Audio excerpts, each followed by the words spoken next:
the game was different, right? The rules was different. The ball was different. The Euro style is different in America. The Euro style was a lot different than America. That's the first time y'all seen that Euro step too, huh? Absolutely.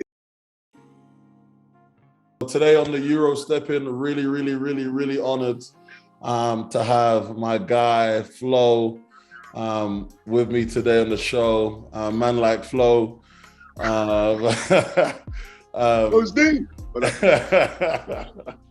Hey Flo, man. You know, I've known you for a very long while. Would you like to tell the people a little bit of something about yourself, starting about from where you came and your college career and all the rest of it? Yeah, I'm a kid from South London, Ghanaian heritage. Started playing basketball when I was about 12, 13, something like that. First went to Chesterton Wildcats. You guys know that team. But it was too far. I was coming home late all the time. My mum didn't like it.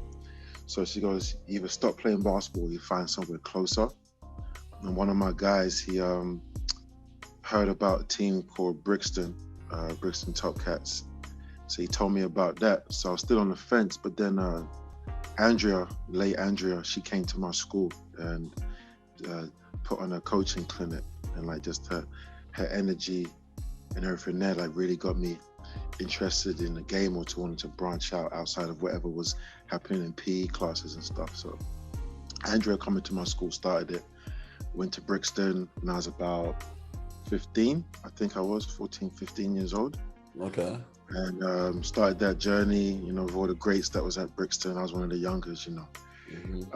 Then I left when I was 18. I went to the States with our guy, Laken Papula. We went to the same high school. Jeez, man, like. In Connecticut. After, this is a long intro. It's more like a story. No, it's fine. That's fine. We're good. Yeah. So when me and Laken both played at Brixton, and then one day, because everyone was talking about, oh, I want to go to the States.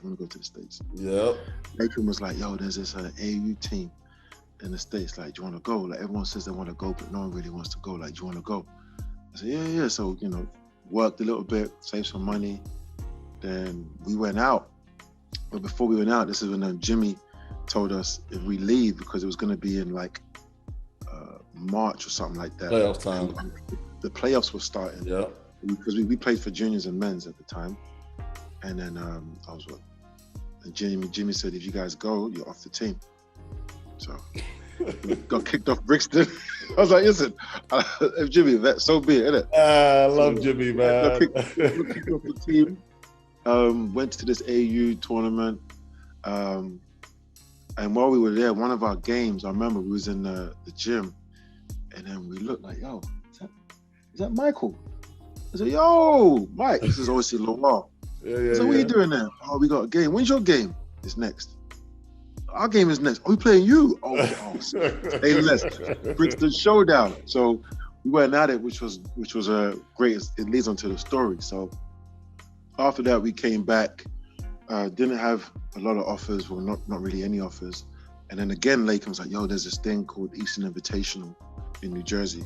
Yeah, probably can get some looks from that. So he gave me the details. I worked my job at Saver Center in Collinswood.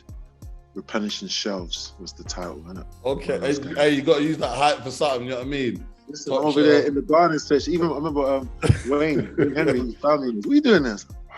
Trying to make some money, man. We're putting the compost and like the bottom shelves and all these little things at the top. So I saved up enough money to go pay for the camp and for my flight to go to this tournament there. It was 1 week tournament in New Jersey. The first day, you know, I fell through the cracks and they put me into like the bottom tier.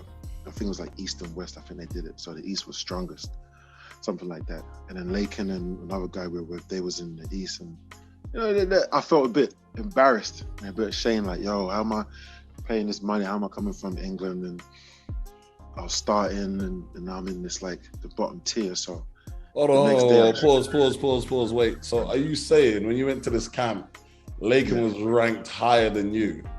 Yeah, but here's a turn of events though. he was ranked higher than me because here's the thing. This is what, and as a scout, like you learn it. I wasn't doing the right things on the floor to get me seen. Like, you know, like you try and do too much. You end up trying to do too much. You end up doing nothing.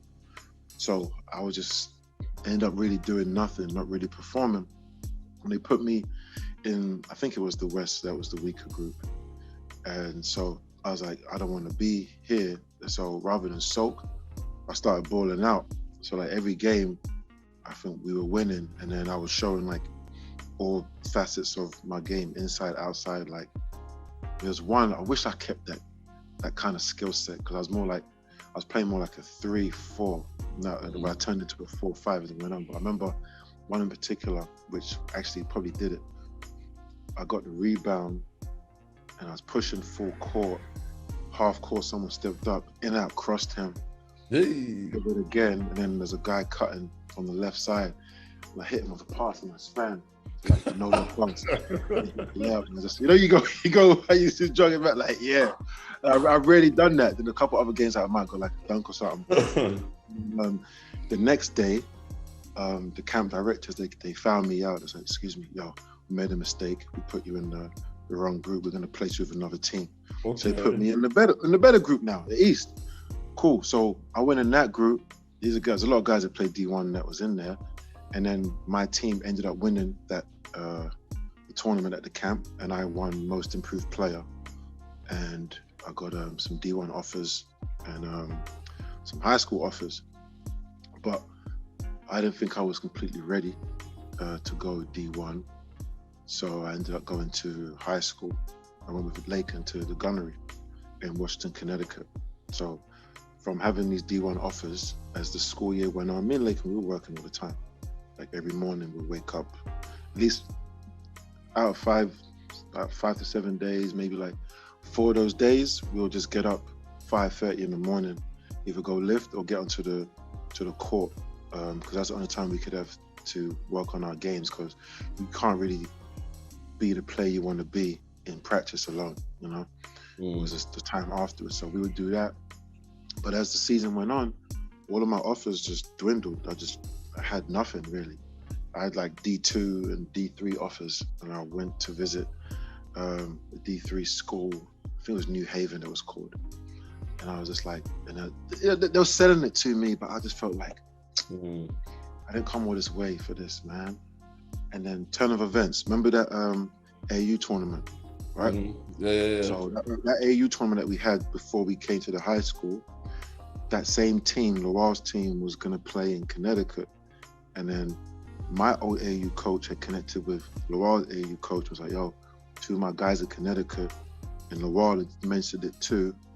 And it's like, yo, he called my head coach at the high school, was like, yo, can Lakin and Flo play for my team for this tournament? And obviously, if we never went to the AU tournament, we never would have played against them. The coach would have remembered us, we never got the recommendation. So we did that. And at this time, Laurel's like one of the top players in the country. He's a sophomore. And there was just 3 games, I think. 3 games, 2 days, or 4 games, 2 days, something like that. And we were like old Brixton Connect, throwing me alley-oops, tip jams, running a fast break, all this stuff. So from having like only like a D3 and a D2 offer, I got like 3-4 D1 offers just off the one weekend. And like Notre Dame, Ryder, Delaware. I wanted to go Penn, but my SATs wasn't, they were good enough to get into any D1, it wasn't good enough for Ivy League. Okay, yeah. I kind of wanted to follow Uganda's footsteps, to be to be elite in athletics and academics. So one school, Lasalle, which is a Division 1 school in Atlantic 10, they were like they showed the most interest. Like one of the assistant coaches drove like 5 hours or something like that just to watch me play 2-on-2, you know, and then do some like, just to see me move on the court. And I never had anyone show me that kind of interest. And then they flew me out there from Connecticut to Philly, put me in like a 5-star hotel. You know, it's like, I'm coming from England, I'm not getting any of this. I'm on the college campus with the coaches, I'm going to the classrooms, and then the classrooms are full. Then you walk in, and then the coach is talking to the professor like, oh, he's one of our recruits, and then you see the students looking like, okay, yeah, I mean, everyone turned around, they got 100 people. Yeah, it felt like I was somebody. You know? So, and what helped was one of their players on Lasalle, Rashid Quadri. He played at Brixton, so I kind of knew him already. So I was like, for me, it was just it was an easy transition. You know, I first went to the States with someone I knew, and then I'm going to my first D1 with someone I know, and it just made the transition easy. So I was at that school for 3 years, but it was marred with some issues and injuries, man. So. Okay, cool. Let me stop you there before you get into it. Let me navigate a couple of things. All right. So, what was your, when you met Andrea and, she kind of got you into playing club basketball. Yeah. What was your aspirations, for being a basketball player? What did you want to achieve? It started off as NBA, because I used to have like all the posters and the stickers and the trading cards. I fell in love with like the NBA and the lifestyle. So like I was a big fan of Chris Webber, Shaquille O'Neal, and Grant Hill. Like I just like their whole demeanor and how they played. Like Shaq and Chris Webber, because they were domineering on the court, powerful. Grant Hill, he was 6'8", small forward. One of my cousin's favorite players as well, who passed away. So I remember I always wanted to be 6'8", 3-man. That's how I wanted to be. I ended up being 6'8", 4-man, but it's close. close. But then so it went from I want to make the NBA to like the goal was if somebody asked me if I played basketball, I could confidently say yes because it was my job. Okay. So that's what I wanted. Like, oh, do you play ball? Yeah, I do. That's what I wanted. And so like when that started to happen, that was like, then you realize, oh damn, I'm living out my dreams. I didn't realize. When did you when did you realize that you was living out your dream then? If you know what I mean? Was it early? Was it? Man, that didn't start till maybe my second or third year in Japan. So that was like my 4th year pro. And you realized it just hit you that, hey, I'm actually living out my dream. Yeah, because a lot of the things I was doing, like I'm supposed to do it. And plus it was amateur status.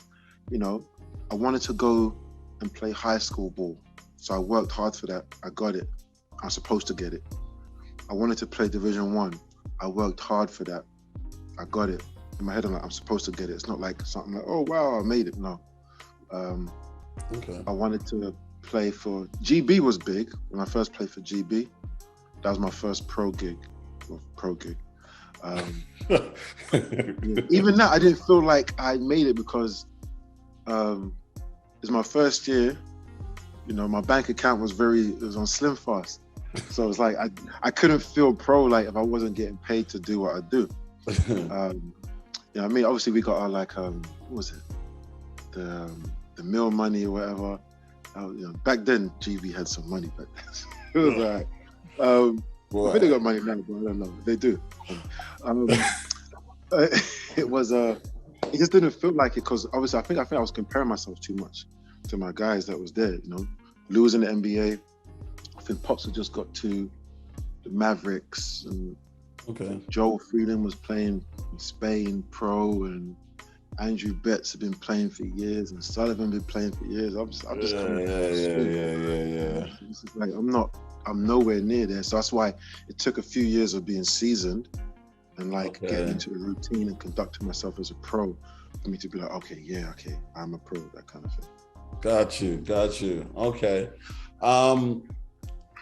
Kind of circling back to Lasalle, what questions did you ask when you was being recruited, or what questions, looking back at it, what questions you wish you would have asked before you got there?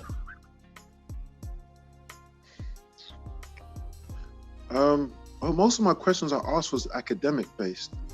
Okay. Because the condition for me going to the States was that I would maintain good grades and get a good degree. That was the condition with my mum. Okay.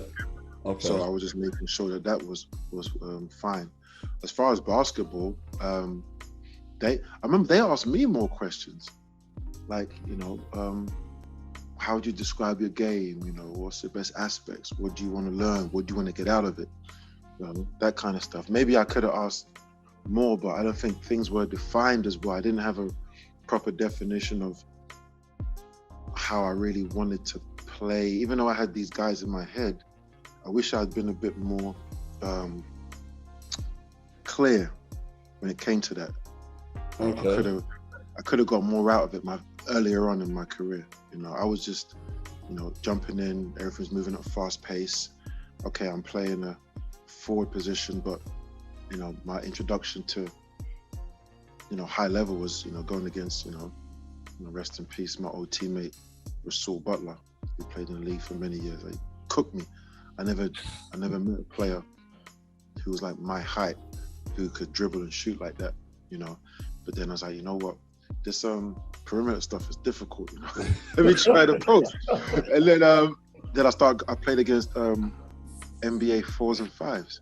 And I was like, yo, this 4 and 5 life is kind of tough too. Like, these guys are strong. I remember being bullied. Like, if you've never been bullied at your position, you don't know what it's like. And then so like all the seniors, they would like, I'm just looking at them like, damn. Like, I was an athletic kid, 18, 19, like I could jump out the paint and cook it back, all those kind of things. But I never had the strength or the composure or the IQ to play at a fast pace. I remember the game was fast, man.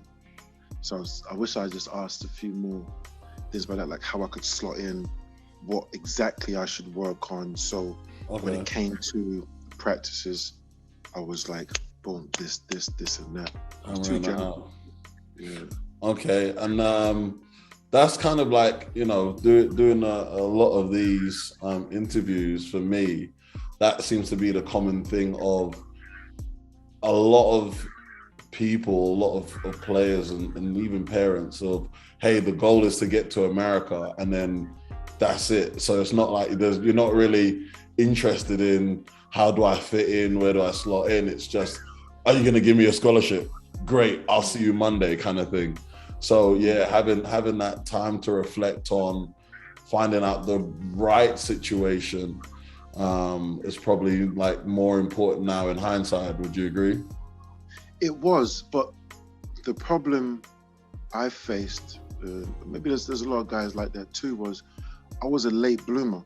So when you're a late bloomer, and then when you finally get opportunities, everything is thrown at you a million miles an hour. So it's like, okay, this, that. But where I think like if I'd been or got into it earlier, or been a better player sooner, I'd been more time to digest. I would have got used to offers. I would have got used to the questions and experience. But for me, it was just thrown at me. Like I went from playing in the lower league at this camp to now D1, and I could be a potential starter like within like a year. It just wasn't. And I don't know. I didn't really have a mentor at the time. I don't remember anybody older that I could like really lean on and talk to. Okay, and you think having a mentor, and this is the first time I've heard somebody mention a mentor kind of thing, and I think it makes sense. Having somebody that's kind of gone through the process before and kind of walking you through it would probably be a bit more beneficial. I like that. I'll see if we can do something. Okay, so you get to Lasalle, you've achieved the D1 dream. Yeah. What's the turning point now? In terms of? You playing at Lasalle, having a great time, and finishing out your career there. What transpires at Lasalle? Injuries first. So my freshman year, I had to redshirt. Twisted my ankle really bad, and ended up having hallucis longus tendonitis in my foot, which kept me in a boot and a cast for a total of about 2.5 months and on crutches. So I remember when that happened, grades started to slip because like, yo, the only reason why I came here was for this, and now I can't do this, and I'm away from home, and this is my first time. So it was like, it was bad. But this is when I started learning about how to communicate, because when it got to a point where I felt like I couldn't cope, I finally went to my coach and spoke to him, and then he created an avenue for me to speak and for my professors to speak to me. And then when I was just able to explain what was going on with me and how I wanted to turn it around, they were so open, like really open, and really like helpful, like helped me with deadlines and catching up with work. And you know, that was only like the first semester. After that, it was fine, but they really helped. And I was like, damn, I should have been speaking about this a little sooner. Yeah, and then went into my next year. So my redshirt freshman year, I played. I was getting garbage minutes, and I remember a line that said, "When you're sick and tired of being sick and tired, that's when you'll make a change." So I remember, like, after like 6-7 games, like I was feeling embarrassed. That's what it was. That I'm coming onto the floor, the last 2 minutes, the last 1 minute, that kind of stuff, you know. And so I was just trying to practice first. I was like, yo, I'm gonna get an opportunity. And then obviously the stuff that happened the year before, I didn't allow it to happen this year, meaning not communicating. So I went straight to my coach. I was like, yo, coach, listen, I know you got your rotation. I'm always on the second team.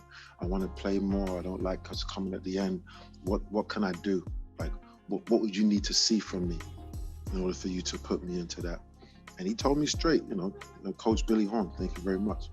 Told me straight, him and Roland Houston, and Coach Lombardi, Joe Lombardi, they were very straight. And they told me this, that, it's great. When you got someone that's honest with you, then there's no bones about it. There's no guesswork.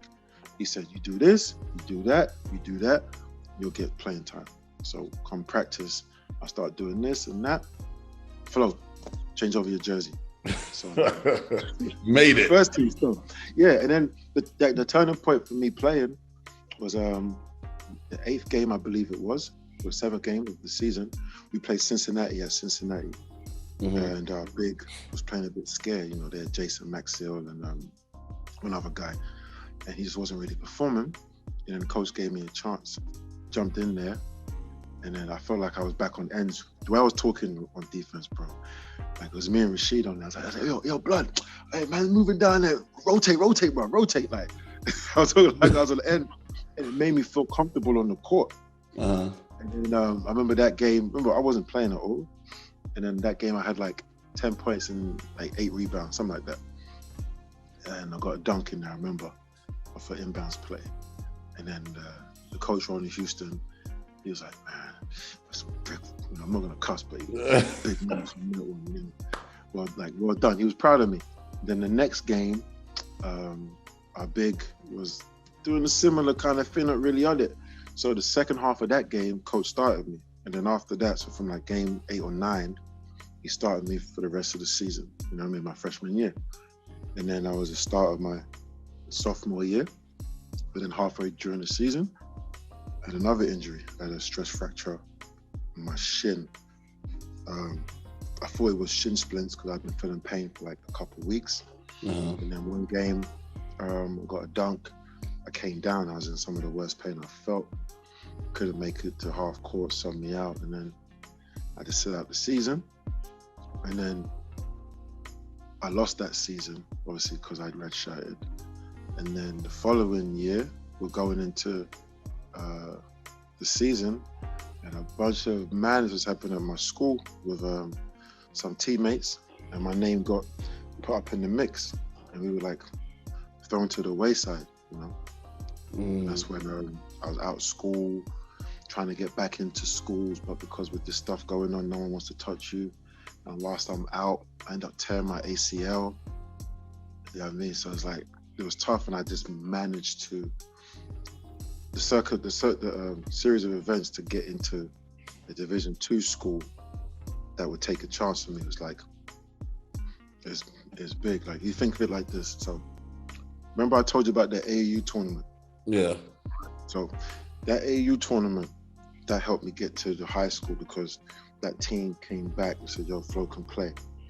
So when I was leaving LaSalle, I kept in contact with that coach. So I used to go there in the summers to work out. Rich Leary in New Jersey. Yes, the New Jersey Demons AAU team. So when that happened, I said, yo, Rich, I'm going to be out of school. I don't know how long. We've got this stuff going on. So I remember he used to give me a place to work out. So he did the same thing, gave me a place to work out. So when I was trying to get back into school, while I was trying to deal with this stuff, you know, I tear my ACL. I got no health insurance. My family ain't got a lot of money like that. And so it just so happened to be one of the players on the AAU team, at whose house we all stayed in one summer to work out. His parents were both surgeons. His dad was a surgeon for the Knicks. His mom was a surgeon for the Liberty. Rich asked him for a favor. This guy, he works hard, like he's had a bad time, So he says, this is Dr. Norman Scott. He said, all right, no problem.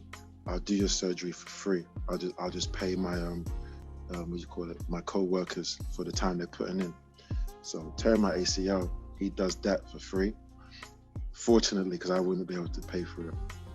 And his eldest son just got a assistant coach's job at Division II school in Kentucky. So he's like, let me put you in contact with my son. Yeah. So they flew me out to Kentucky, to Louisville, Kentucky, to a school called Bellarmine. And I met with the coach and the lawyers and stuff just to make sure everything was all right. And they took a chance on me. I was only like 4 or 5 months post ACL reconstruction, so I couldn't even play. But he had seen me. His son had seen me play before I got hurt, and was like, "Listen, we'll take you. Even you have both of your ACLs are gone.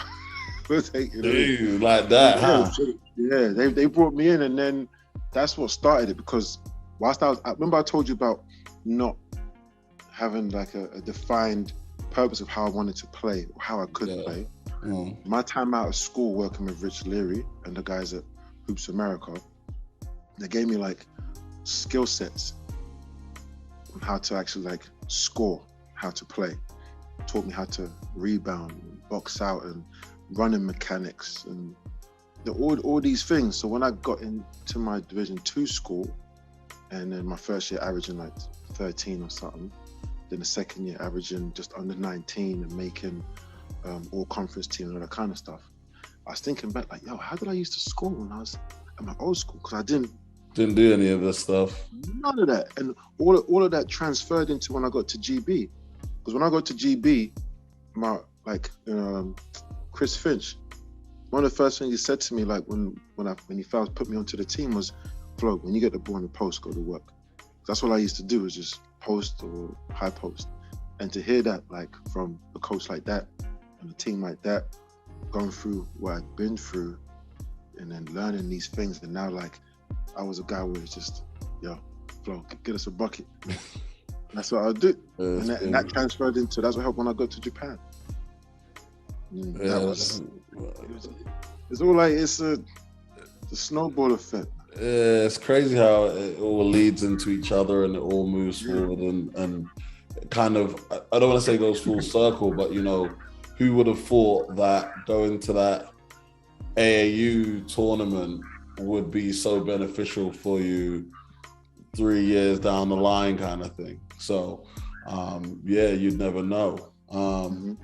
What was the hardest thing about leaving LaSalle? What was, considering again what you had to go through and the processes of getting to the States and all the rest of it. How rough was it? What was your mental state like? Well, obviously leaving wasn't under the best circumstances, because there was allegations, false allegations and stuff, and can you cuss on here? I don't want to cuss, but we try and keep it PG. I won't. Yeah, so I was you realize I was the token. Okay. So any event, any kind of anything where you have to represent the school, we need a male athlete or a black male athlete. Who's well spoken, got good grades. Oh, Flo, yeah. And then as soon as something happens, the just disregarded you. Aside. You know, I was like, okay. That was like my first realization. Like, well, you know, in this life, you know, people they could give a flying 747 about what's going on. They gotta cover them. And I understand. You know, it wasn't like the best of scenarios, and it's a tricky situation. I had a good group of friends, my family. You know, it came to more like the embarrassment again, because like, how am I doing this? And I didn't do anything, but why is this being brought up against me? And it's like, damn, it's just like shame towards, you know, my mom and my brother and that kind of stuff. And I just kept thinking like, yo, the younger version of me didn't work hard for this. Like, and then it became a battle with like battling my own demons, like to stay the course and to understand that it may not end up as bad as you think. You know, keep working, you know, find the motivation. You know, the prayer of serenity. I'm not religious, but yeah.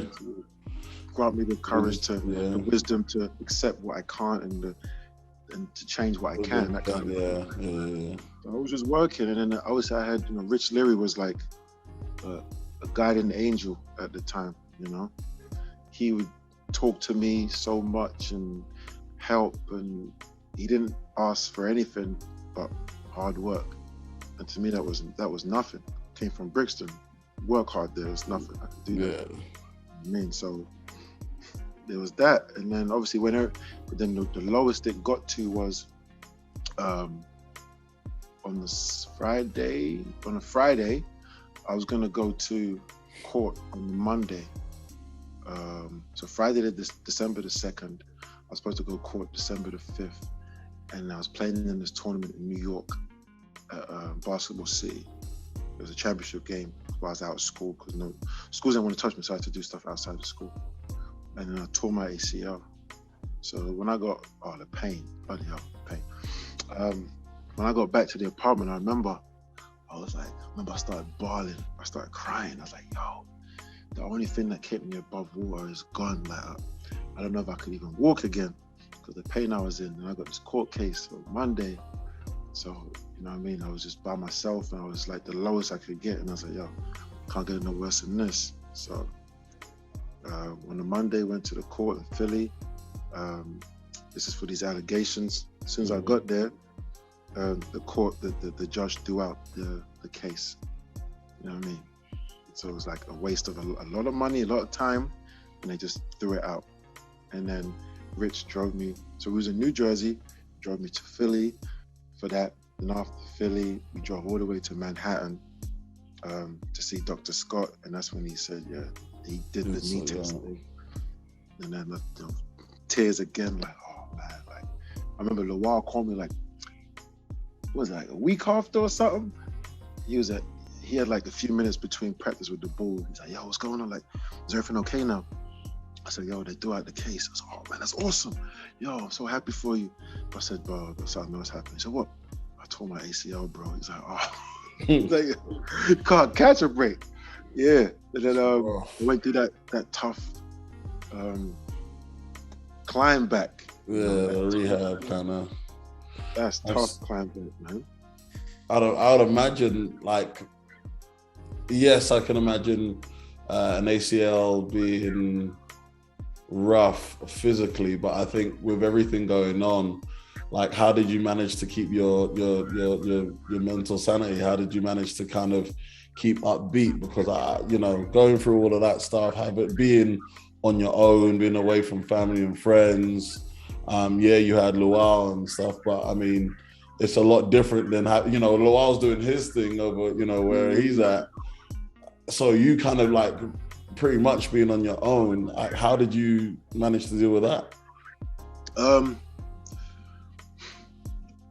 I was fortunately surrounded by good energy, and the good energy comes from the youth. So I was working out and coaching at Hoops America. That's why I got like the love for coaching, especially skill stuff. And these kids, as young as 6 and as old as 18, 19, 20. And so they always had positive energy. So no matter what you're feeling like, when you're surrounded by them, you kind of forget, But then when you're by yourself and then you're remembering, you're looking at your surroundings and the air mattress that you're sleeping on, and you're seeing the progression, man. And then you start talking to the right people, or people start reaching out. So fortunately for me, I had the right people in my life that would ask me things, because I was always a bit closed off to start off with. And then it was Coach Houston's wife. He was an assistant coach at Lasalle, ended up going to George Washington. His wife, we were talking, and then she's very good, such a sweet lady. And the way she was talking and asking me these questions, yo, Flo, who are you talking to? What kind of help are you getting? What are you telling yourself? These kind of things.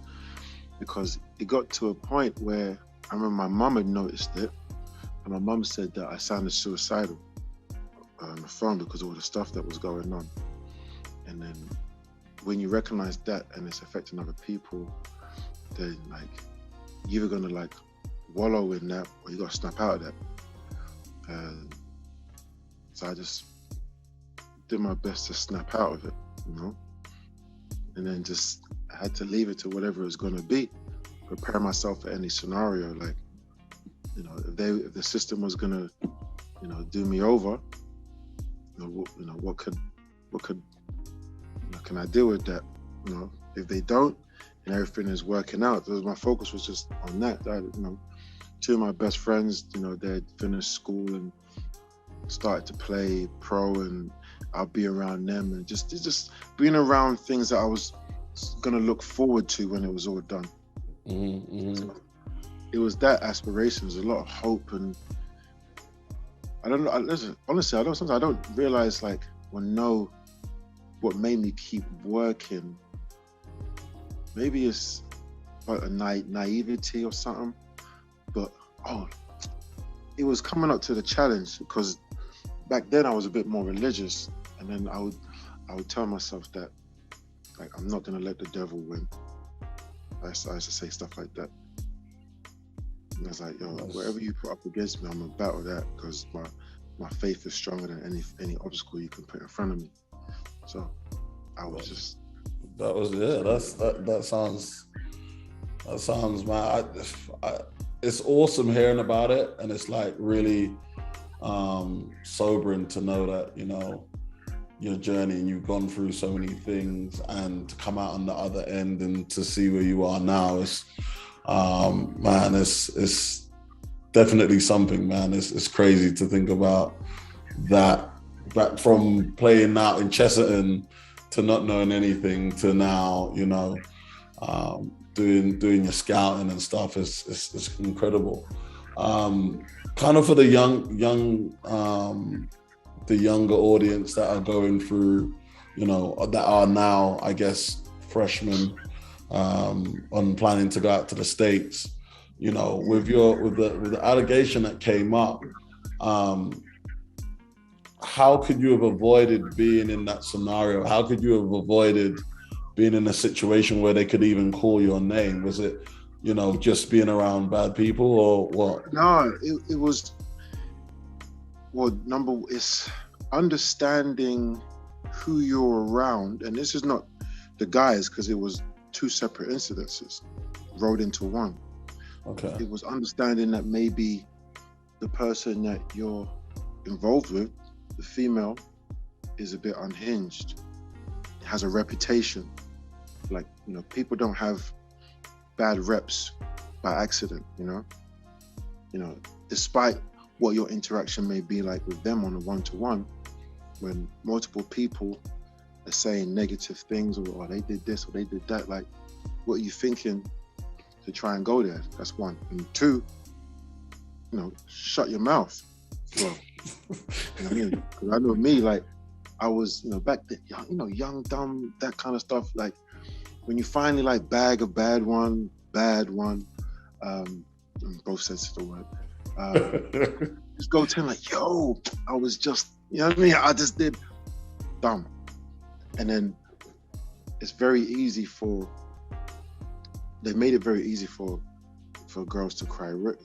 You know what I'm saying? Without questioning the validity of what happened or anything. So they throw you to the wolves. If you're a black male athlete, oh no, that's easy. Oh, line them up quick. You know what I mean? That's what it was. It's like knock them down. That kind of thing. So it wasn't like no teammates, or I've heard stories where guys go to parties and they get roped in. Mine was an isolated thing, but just talking. So I keep most of my stuff clandestine now. Like this, I don't talk about it, don't post it. It's just, you know what I mean? Because that one person can feel some type of way, get called out in public, and then make some false allegations, and then drag your name through dirt for 2 years, like mine was, or longer than that, because it still affected my earning potential and stuff overseas. I remember reading message boards when I was first going to Spain, and fans were like, we don't like people like this in our country. I remember an agent telling me, oh, this team in China or this team in Korea, they're kind of apprehensive because of stuff that's still on Google, you know, all this kind of stuff. So it hurts the chances from one mistake. Because the thing is, maybe I was naive back then too, because when you're involved in a situation like that with somebody that you think is a friend, you know, who you go to class with and do homework with, and you think everything's cool, but then if they feel betrayed because you are doing that, like that. So the scenario wasn't good, especially because it involved other teammates a year later or something else. And then everybody starts having something affecting me, you know. 3 of us had to leave school. Both of the head coaches on the male and the female team got fired.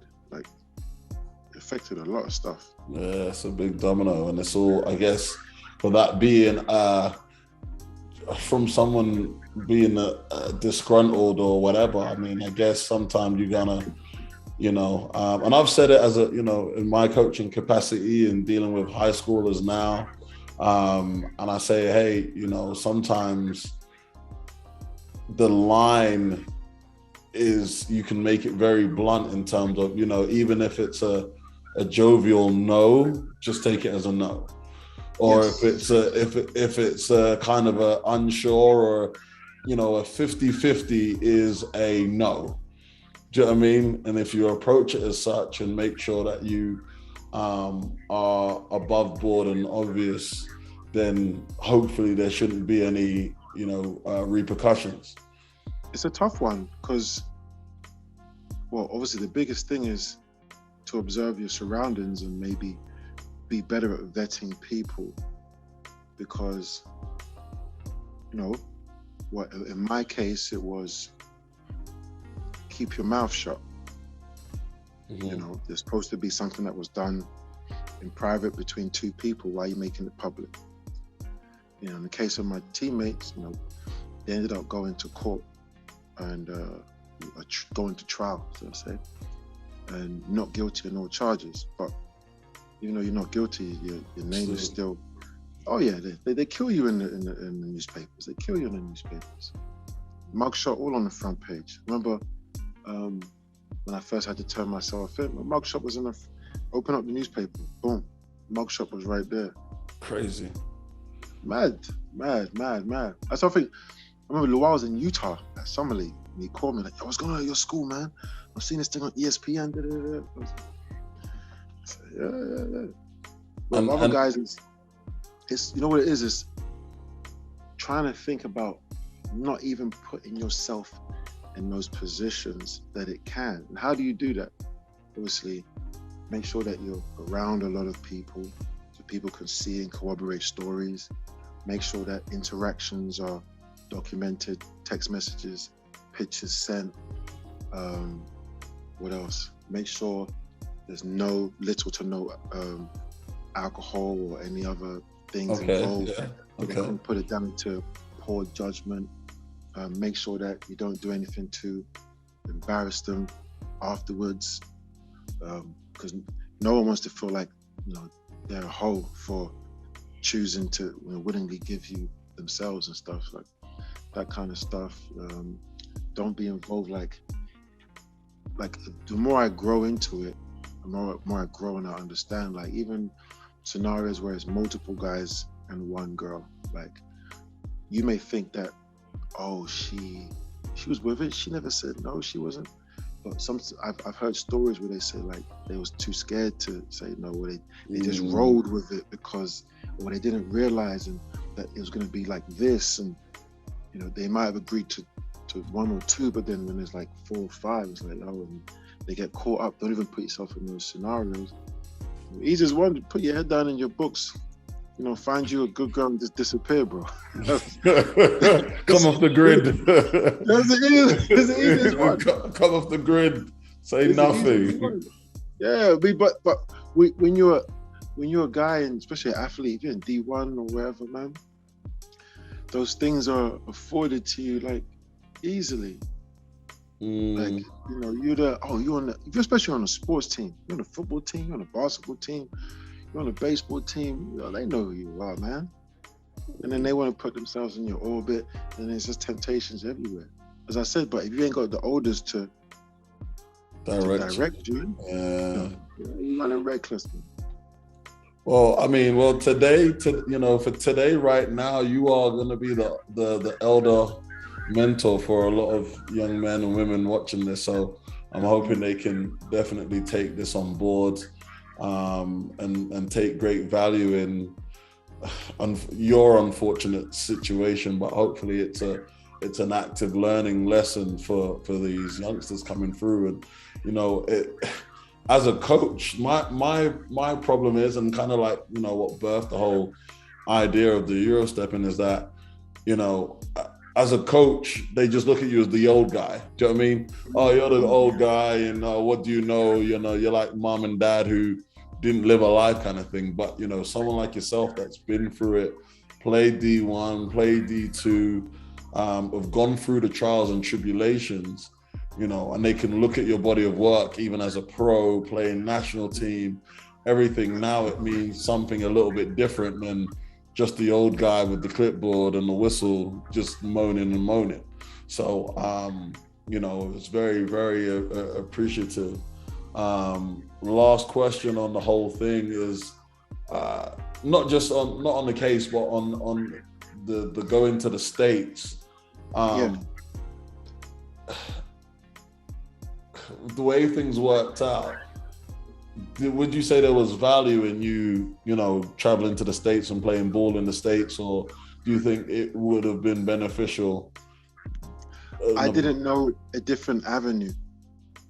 Okay. So all we knew was America, because that's what people did back then.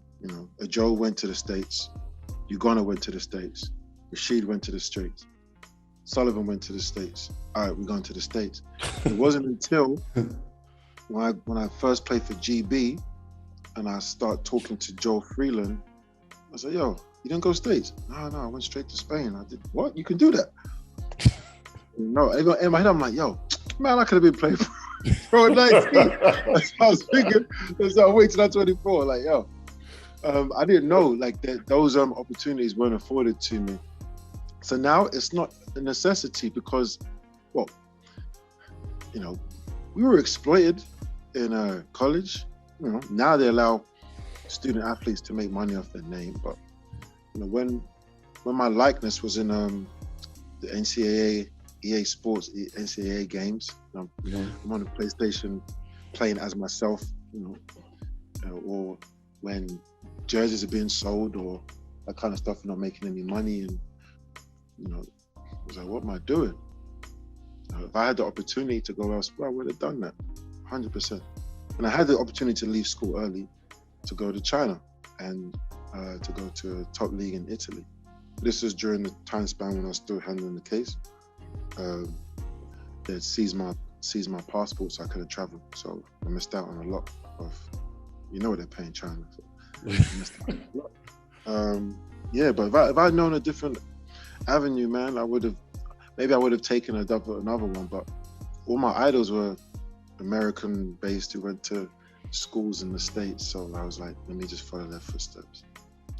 That is crazy. So, you know, especially you can say it now that you're older, but I mean, the fact of saying categorically, hey, I'd have went a different route is like real interesting, you know, as you said, considering that not only your peers or the majority of your peers, but the fact that you said your idols, you know, Chris Webber, Shaq, and Grant Hill, you know, those are the three guys, you know, big American stars, and I guess trying to emulate and wanting to play in the NBA.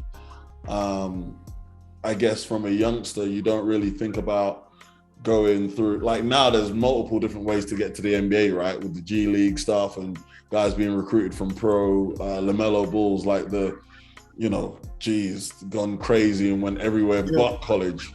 So, but to say like, hey, no, I wish I would, you know, took another route, was real interesting. So yeah, there was no spotlight put on it. Like, I remember like Joe was on Channel 4 remember they had the basketball show, I forgot the name of what it was called, man. They had two shows on Channel 4 for the NBA in like the early 2000s, like 99, 2000, 2001, I forgot the name. He was on that. Maybe it might be called NBA 24/7, something like that. So we're talking about him when he was at St. Thomas More High School. And everything was just guys who went to the States. Like, I don't know who was around my age who went a different route, who went to Europe or something. I don't know.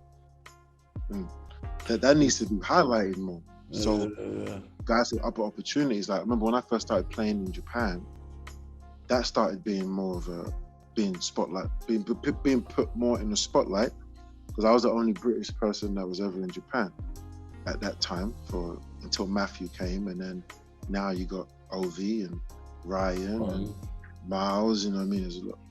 You know what I mean? A lot of guys went over there now. But if people's successes or journeys are better documented, then it's going to be better for everyone as a whole. Because, oh, I can take this path or that path, you know, or this path, you know. Well, I'm hoping to get, well, Ryan's agreed, so hoping he comes through soon. But, you know, Ryan is kind of like, just because of that reason, where he had the opportunity to go to the States and he just went, nah, I'm not. And why he decided not to go to the States and what was the difference? You know what? Because that's what it was. So when I got to GB that time at the camp at Brunel, so Ryan was 17 at the time. And then I think Joe might have been like 21 or 20, something like that. Okay. And both of these guys were nice. And none of them went to the States. And I'm like, how? You've been playing pro since when? I was like, what? And I'm over here taking classes with my ID card, asking for like, yo, can you put some more meal money on my card, please? You know what I'm saying? That's why I was like, yo, big old flow like, hey, yo, let me get an extra $5, please. I said, like, yo, bro, you ran for your money already? I was like, yeah, man, that's what I eat, man. Look at me. Oh, but I remember like back in school, we used to study like because our ID cards had the money on it and meals, so we would pretend like we were like already playing pro. So when we go to like the dining area in the evenings, you know, like we'd be at the table, like we might be a table of girls or something. It might be a Friday night, people gonna go out to the party, like yo, put that stuff on my card. Yeah. Like, we do little stuff like that, man. Yo, we're faking it till we made it. Balling in the food hall with the card, yeah, like yeah. Bro, because people never had that. Like, I forgot how much money we used to get. It might be like $1,000 for food, and then we got like another place, free meals, like 3 meals a day for free, so we could go either way. So like we was always cool, and then you know, then you start realizing like two groupie chicks, they'd be all friendly with you just to get them a little bite to eat. Just a little Chick-fil-A. Just ask you for something to eat, man. It's cool. Man. Some chicken tenders. Oh, reminiscing now. That was the epitome of your balling status. So, yes, getting girls sandwiches and chicken tenders. Two tenders, bro. Listen, them tenders are hitting though with the honey mustard. You gotta get the honey mustard. Yo, I might have to call this episode two tenders. Oh, mate. Oh, that is hilarious. Oh, no, I'm writing that down.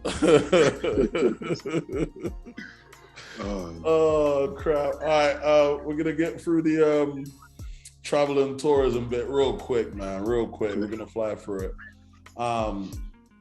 So, the high school was in Connecticut. Yes. Where's Lasalle? Philadelphia. And where is Bellarmine? Bellarmine is in Bellarmine, sorry. Yeah, Kentucky. All right, so what's the weather in all those places? What was the weather like? All of them get really hot. Louisville gets muggy. Okay. In the summer, like humid, uncomfortably hot. Philly can be a sweatbox in the summer. Same as Connecticut, but cold as hell. We're talking about cold, talking about brick. Like the Hulk would be out. Like as soon as you step outside, like the cold just slap you on the back of your neck. You got a wrap like this. Oh man, yeah, yeah. So the temperate weathers. Think of the UK, but more extremes. Okay. Even hot ones we get, and even colder.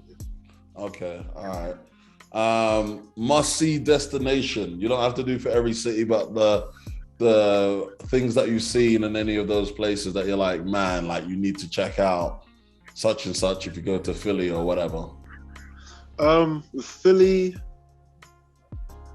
the art museum where Rocky ran up the steps. So yeah, I went and saw that. Yeah.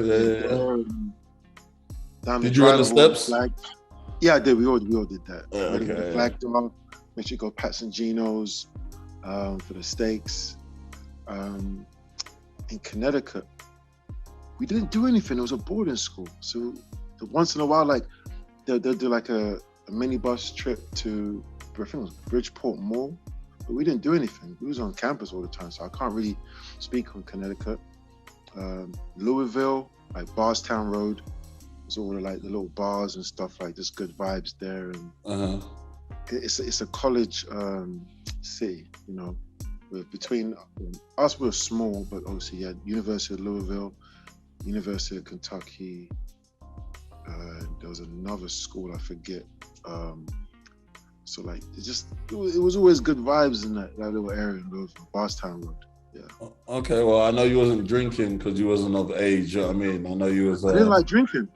You know what I mean. Like, I got. The funny thing is, my last year there when I was leaving, I got introduced to whiskey, Jack Daniels. You know, I've been part of the Jack team for years, but this girl, she laughed because I had like I used to get those really fruity ones, you know, like in the bottle that was like 2% alcohol or something.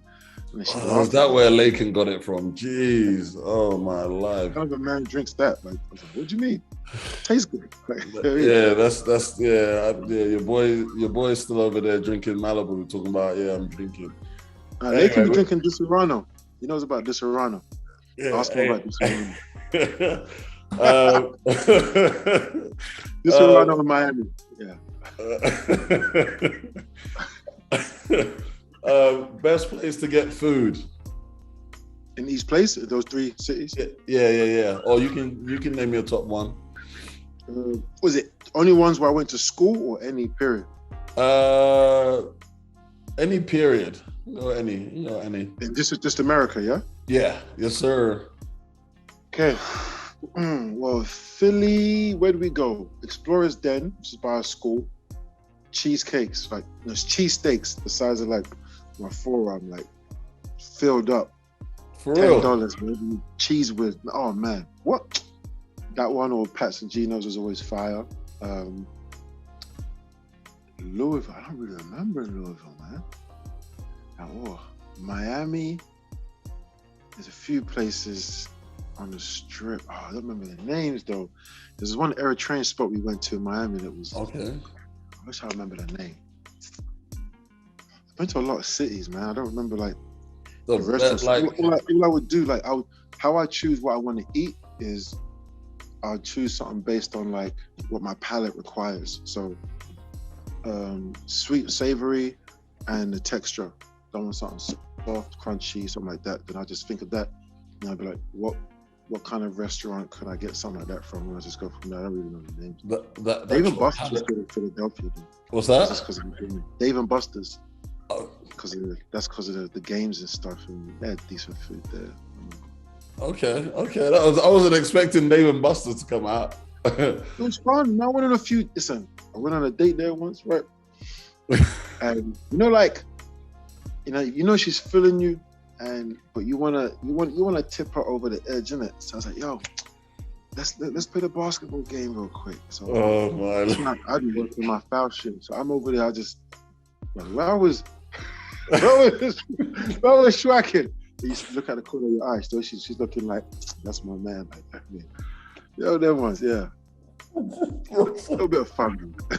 A little bit of fun. You gotta use everything to your advantage, man. Come on. Hey, man said he was over there hitting free throws and just giving her the look, man. Oh yeah, because it was like, you go against somebody. It's like, I'll try, knowing that I'm about to kill this. I'm about to kill him. It's not going there. And she walks out with a big teddy bear, yeah? I think I did get something, yeah. Oh, man. All right. Smooth, man. Smooth. Best place to get new kicks in any of the cities? It's either Foot Action or Foot Locker. And there was one more place. City Blue. That's okay. Philly. City Blue. That had, like, this was what the youngsters wearing now. That we were wearing Air Force Ones back then. So we had all the different flavors, Air Ones. City Blue had, obviously, hip hop was big. So it was Sean John, it was Rockaware, yep. Pele, like, it was rocking all that. Jabot, my camera gone blurry, hold on a second. Okay. Jabot jeans, all that kind of stuff. City Blue had it. City Blue. Okay, all right. What is the best American holiday?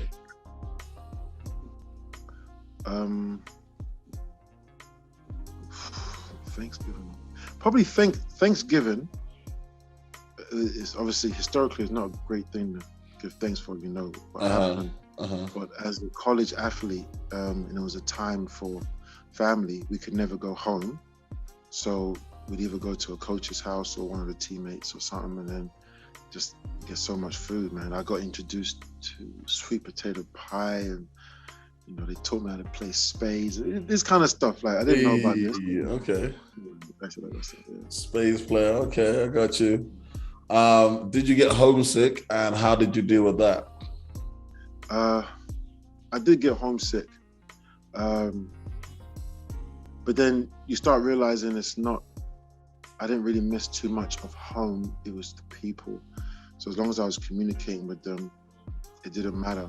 But I honestly believe if I was in the States now, with the way technology is, I wouldn't have even felt any of that because there was no video call like that, man.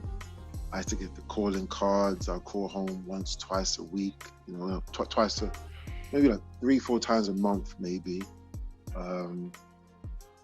I had a mobile at the time, but the mobile with little flip joints. It wasn't the same. I mean, I didn't have FaceTime until 2012 iPhone. I mean, I didn't have none of that. But it's crazy, man. I remember using them calling cards, and you get 2 minutes remaining. Like this generation will never, they will never mid combo, and then it just goes blank for a minute, and you're like, huh? There's 2 minutes remaining. You're like, raw. Yeah, I mean, I had a good group of friends though. So one of my really, really close friends, Stephen Smith. So like he was the only child, right? So, and he was never really at home. So he used to stay on campus. So me and him, we'd be on campus all the time. So it's like always I had a brother. So we would do everything together.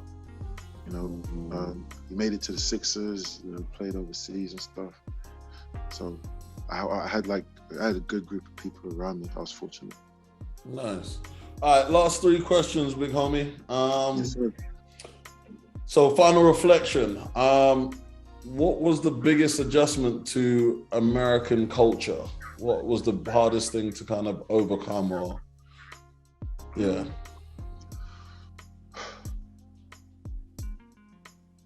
There wasn't nothing like that was actually too bad. Like I remember they used to be overly friendly. And that was odd to me. Like, hey, how are you? Yeah, how you doing? Hey. In London, we just like here. We just or like you might do like you keep it moving.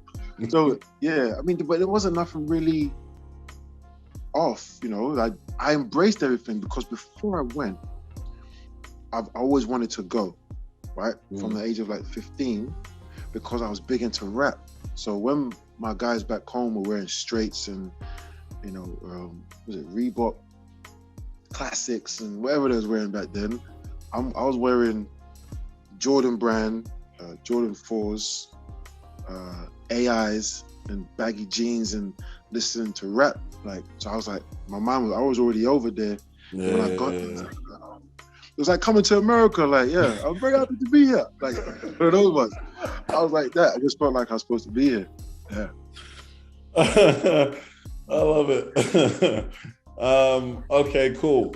So obviously we've spoken about a lot, but how would you advise to deal with distractions overall? So dealing with drugs, alcohol, love interests, you know, obviously you're in school, but how do you navigate those distractions? I had to constantly remind myself of my why, and also be very conscious of my surroundings, that they weren't my surroundings and they were temporary. So when I wake up, I'm in the room that was given to me because they gave me a scholarship that can be taken away. This isn't my room at home, you know. My brother's not there, my mum's not there, my friends I grew up with are not there. These are different surroundings. My family's not here. When school is done, I kept thinking like, oh, I can't just stay here because, you know, I got a social security number and all that, but it's like, I don't have a green card, I don't have the citizenship. This isn't home. This is a stepping stone to where I want to get to. So it was a constant reminder that this isn't it for me. So anything that would detract from that, I just nip it in the bud quick. You know, I wasn't out there drinking. Never smoked. You know, did drugs. I got caught up in that thing. That's like, I was such a you know, clean as a whistle guy that when it happened, it was like, what, Flo, what? No. Which is why first day of the trial I got kicked out, because I had so many character references. And they did the digging after I got better lawyers and found out, yo, this is completely fabricated. But it's that of the why. Like, what do you want? Like, my whole thing I told you was I wanted to play pro. College wasn't enough. They love you in college, but then when it's done, like, I had that wake up call going into my junior year. You know, they love you as long as you're doing something good for them. So make sure you do something good for yourself, because when they stop loving you, who's gonna love you? You gotta love yourself. So it was always that why. Bars. Yeah. I love it. Bars. What advice would you give to new recruits that are attending college or wanting to go and play in the States? Talk to your coaches, create a rapport, talk to your academic advisors, because remember, they're giving you the scholarship, right? So you got to get what you can out of the deal, because if you don't, they'll use you and spit you out and bring in somebody else, because it's a factory. So when it comes to your coaches, be very specific. Ask what they need, right? What can get you on the floor, and then have that marry with what you want to get out of it too, and where can you find a happy medium. Then you demand a lot of your coaches. If it's what you really want, extra time, Coach, can you rebound for me? Coach, can you put me through a workout? Coach, or the S&C coach, can I get a session in? That kind of stuff. So that's the basketball side. Also, when it comes to like the academic side, your professors, I used to sit in the front of the class, and all my professors loved me. Like, they thought I sat in the front because I had astigmatism. I never had glasses, so I couldn't see the board. So, but they thought I was like really attentive, and just sitting at the front. Oh, the athletes sit at the front. Oh, they love that. And if you create a rapport with these professors and stuff, remember they're human too, and they help you out so much more, and they make the workload easier. Like, they might explain something in a different way that can help you get a better grade, or they'll make more allowances. You know, if you've got a schedule going on the road or we're flying out, they'll be like, yeah, I understand you're doing that, And then also part of your scholarship means that you're supposed to get academic help. So don't ever, you know, feel like you're falling behind or struggling. You better go and use those resources, man. Like, immediately. Like, you shouldn't be struggling on your own. And if you are struggling on your own, then it becomes a case of, you know, can I get out of this situation because they don't have my best interests at heart. No, that's some great advice. Definitely the communication aspect of things, and, you know, really talking to your advisor.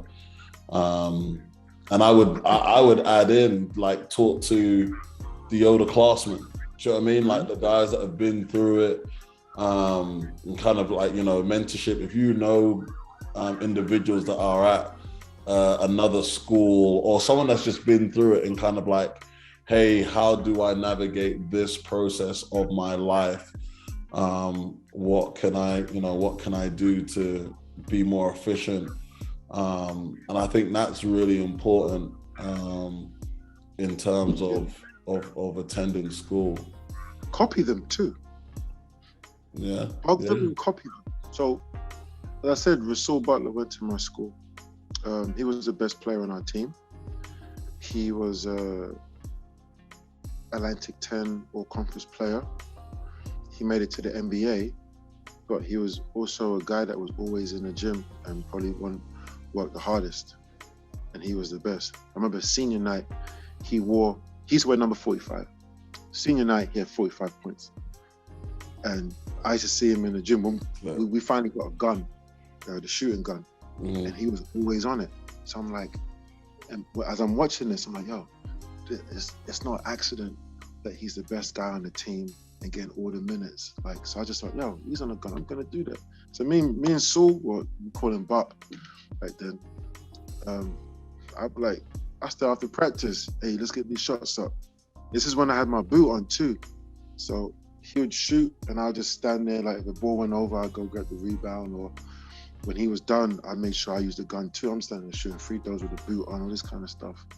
Because I was just seeing what they did. So if they were getting the results I wanted, let me just copy. Nice. I like the idea of, they say imitation is the biggest form of flattery, right? So big. My guy Flo, man, I appreciate you coming through. We've been trying to coordinate for a minute, so glad we managed to get that. I'm glad I managed to find a little avenue to get into your schedule. You know what I mean? Really, really appreciate you. And as I said, your career, your path is really inspirational to a lot of people, and I'm happy to be on the outside and looking in and all the rest of it. So, man, I really appreciate it. What are you talking about? Before we leave, just wanted to, you kind of touched on it a little bit earlier, but I just wanted to pay some respect to Andrea Norton and Jimmy Rogers, to the big focal points of basketball. There's a bunch of names that go with it as well. Like Joe White is massive. Mac Pro, is down there at Southwark. So, I mean, just wanted to pay homage to a couple of the people before us or that's helped us on our journeys, and you know, been instrumental in a lot of baller. I wouldn't even just say from London ballers, because there's guys up and down the country that have been touched and inspired by a lot of those names. So yeah, man, I appreciate it. The big one for that is, I want to tell people, is whoever is helping you and then they're not asking anything of you, nothing monetary or something like that, give people their flowers while they're here. So, you know, with Jimmy, before he passed, me and Jimmy had great few conversations where, you know, because he talked to me like a man. You know, I came to him as a boy, 15-year-old boy, and then when I started coming back to Brixton, I was 27, 28. You know, I'm a man now, and he's talking to me on a level. And then when someone that you look up to is now telling you how proud they were and your journey and what they tried to do to get you there and being the tough love stuff, and then you have that heart to heart, and they tell you other stuff of what was going on back then. You know, like, the worst thing is having regrets that, damn, I wish I could say this, I wish I could have said that. So I was thankful I had that. And also, same with Andrea. Andrea like a big sis. So me and Andrea would talk, and I'd tell her, every time I've done one of these video podcasts, I was doing it during lockdown, I always talk about Andrea and the role she played. You know, as the lady of basketball in the UK, and especially London basketball, the amount of people that she's touched or been involved with, like, it's a ridiculous amount. I'm just one of the guys, and I'm just glad I was able to get close to her when I moved back in the country. Like, if it wasn't for Andrew, I wouldn't have played for London Lions. Andrew was like, obviously Justin was there. Andrew hit me up like, yo, Flo, what you doing? I know you're home. Like, listen, I'm worried about Vince or what's going on or other players. Come for me. Just come to a training session. I was like, all right. And she picked me up in Brixton, and she pretty much dropped me back, all of that. And I tell a story, I put on my story.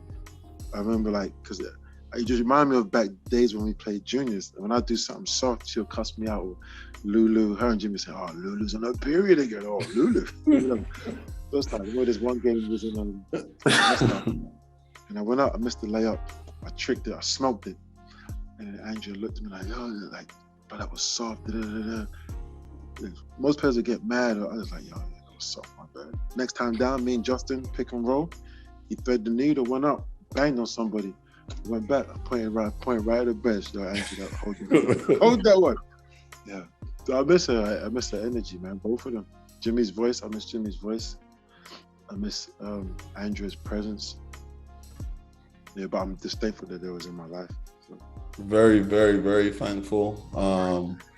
And yeah, I know, you know, even though I wasn't a baller like that, I'm definitely a product of their teachings and being around and stuff. And, you know, just and I think I'm probably gonna have Justin on one of these soon. But just having Jimmy, you know, Cowfoot, you know, where you going, Cowfoot? No, that's I was about to say that, but you brought it up. Oh man, I used to get roasted. Like, yo, you don't know Cowfoot? Who's Cowfoot? Man, Coach D, man. Oh, I was like, yo. Yeah, Jimmy was roasting me from day, man. I had me these hand-me-down Nikes, and yeah, that was it. I was just forever Cowfoot. So, you know, for Brixton. But no, big shout outs to the Brixton Top Cats family. And man, it's definitely a family, because no matter how many years have gone by and whatever, you know, you see everyone doing some great stuff and some great movements, some great progressions, and you know, everyone's trying to link up and make this thing even better for the next generation. So it's all great, man. My guy, much love. This is Flo Larkai. Thanks for tuning in to Eurostep with Coach D. Words of wisdom. You should get your mind right whilst you're traveling there, so when you arrive, you're mentally prepared. Appreciate you watching the EuroStepping. I want to thank everybody for watching EuroStepping. watching the EuroStepping. EuroStepping. The EuroStepping. You've been watching the EuroStepping. The EuroStepping. EuroStepping. You've been watching the EuroStepping, a great podcast show hosted by Coach D.